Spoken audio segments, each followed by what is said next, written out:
नमस्कार, beauty studio मराठीमध्ये पुन्हा एकदा स्वागत.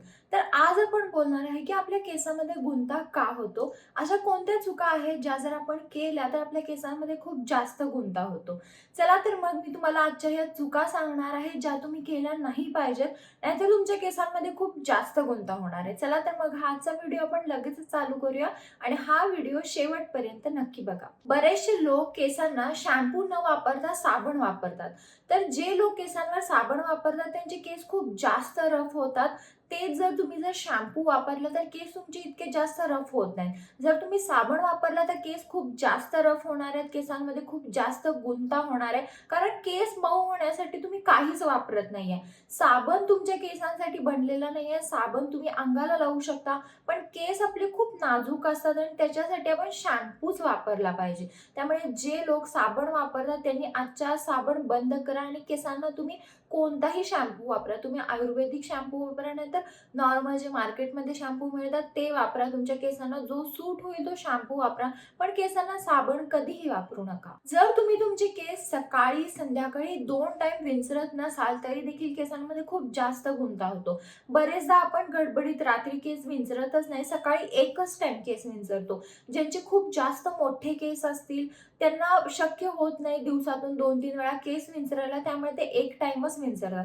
पण जर तुम्ही एक टाइम केस जर विंचरत असाल तर तुमच्या केसांमध्ये खूप जास्त प्रमाणात गुंता होणार आहे. त्यामुळे तुमचे केस छोटे असू दे, मोठे असू दे, नाही कितीही मोठे असू दे, तुम्हाला दिवसातून कमीत कमी 2 वेळा तरी केस विंचरायचे आहेत. तुम्ही 2 ते 3 वेळा दिवसातून रोज केस विंचरू शकता, पण जेवढे पण केस असतील ते तुम्हाला रोजच्या रोज सकाळी आणि संध्याकाळी केस विंचरायचेच आहेत. नाहीतर केसांमध्ये खूप गुंता होणार आहे, केस तुटणार आहेत आणि नंतर मग हेअरफॉल व्हायला चालू होतो. त्यामुळे ही टिप पण लक्षात ठेवा. अजून एक खूप महत्त्वाची चूक आपण करतो ती म्हणजे आपण आपल्या केसांना ट्रिम करत नाही, एंड्स कट करत नाही. तर आपण असं का करतो? कारण बरेच जण आपल्याला असं वाटतं की आपण जर आपले केस कापले तर ते शॉर्ट होतील, कमी होतील. बरेच जणांना असं वाटतं की केस कापले की केस वाढतच नाही.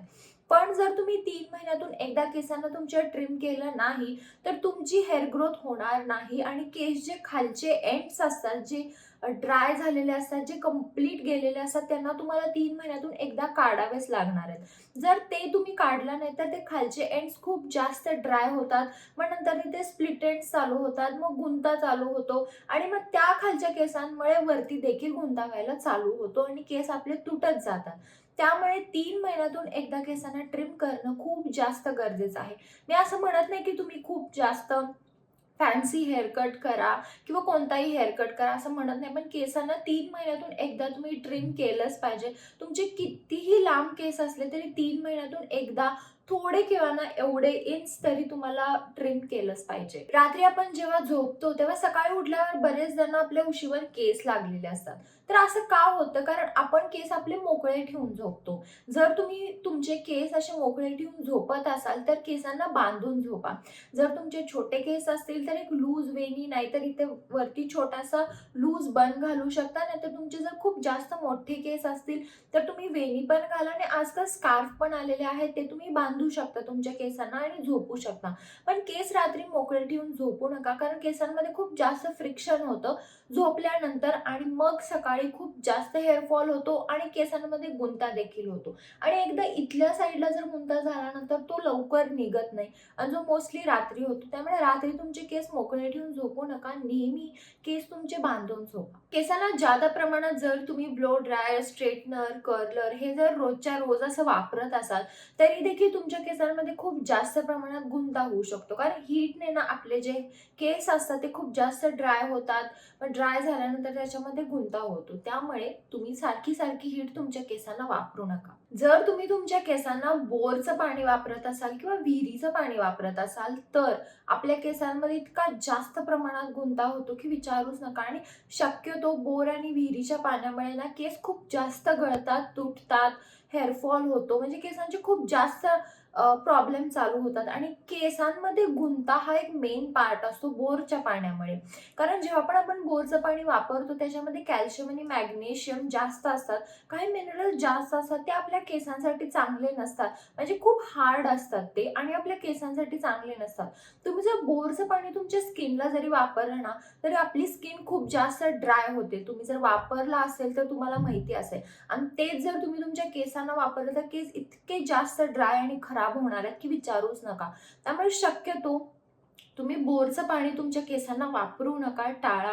तुमच्याकडे जर ॲक्वागार्ड असेल, आरो, UV असेल तर त्याचं पाणी तुम्ही फक्त केस धुण्यासाठी वापरू शकता. एक वेळेस स्किनला ठीक आहे, पण जर तुम्ही बोरचं पाणी सतत तुमच्या केसांना वापरत गेला, तर केस तुमचे खूप जास्त ड्राय होणार आहेत, डॅमेज होणार आहेत आणि केसांमध्ये ना इतका गुंता होतो की केस खूप जास्त तुटत जातात. त्यामुळे जमेल तेवढं तुम्ही बोरचं पाणी कमी वापरा. जर तुमच्याकडे ॲक्वा नसेल तर तुम्ही जे फिल्टर असतात, जे बोरचं पाणी फिल्टर करतात, ते फिल्टर देखील तुमच्या नळाला बसवू शकता.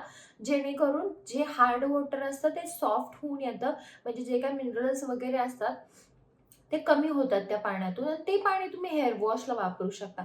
तर हा एक उपाय तुम्ही करू शकता जर बोरचं पाणी तुमच्या घरात येत असेल तर. जर तुम्ही केसांसाठी रोज खूप जास्त टाईट हेअरस्टाईल करताय, रबर बँड्स वापरताय किंवा हेअर क्लिप्स वापरताय, हे जर तुम्ही रोज करत गेला तरी देखील जिथे-जिथे तुम्ही क्लिप्स लावताय तिथे बघा तिथे गुंता झालेला असतो.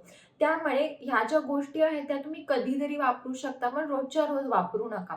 कारण जेव्हा पण बघा आपण कोणतीतरी अशी हेअरस्टाईल करतो ना आणि जेव्हा आपण ती हेअरस्टाईल सोडल्यानंतर केसांमध्ये खूप गुंता होतो. म्हणजे केस जरी बांधलेले असले तरी देखील केसांमध्ये गुंता होतो. त्यामुळे हेअरस्टाईल, हेअर क्लिप्स हे जे असतात, जे केसांना आपण टाईटली बांधून ठेवतो, ते करू नका. खूप जास्त क्लिप्स वगैरे वापरू नका, जेणेकरून तुमचा गुंता इतका जास्त होणार नाही. तर हा होता आजचा माझा व्हिडिओ. तर ह्या ज्या चुका आहेत त्या करू नका. शक्यतो या चुका टाळा. तर मी पुढच्या व्हिडिओमध्ये तुम्हाला सांगेन की तुम्ही तुमच्या केसांना गुंता होण्यापासून कसं वाचवू शकता, काय काय टिप्स फॉलो करू शकता, ते मी पुढच्या व्हिडिओमध्ये तुम्हाला सांगेन. जर हा व्हिडिओ तुम्हाला आवडला असेल तर व्हिडिओला लाईक करा, शेअर करा आणि चॅनल सबस्क्राईब करायला विसरू नका. चला तर मग आपण लवकरच भेटूया एका नवीन व्हिडिओमध्ये. तोपर्यंत काळजी घ्या. बाय.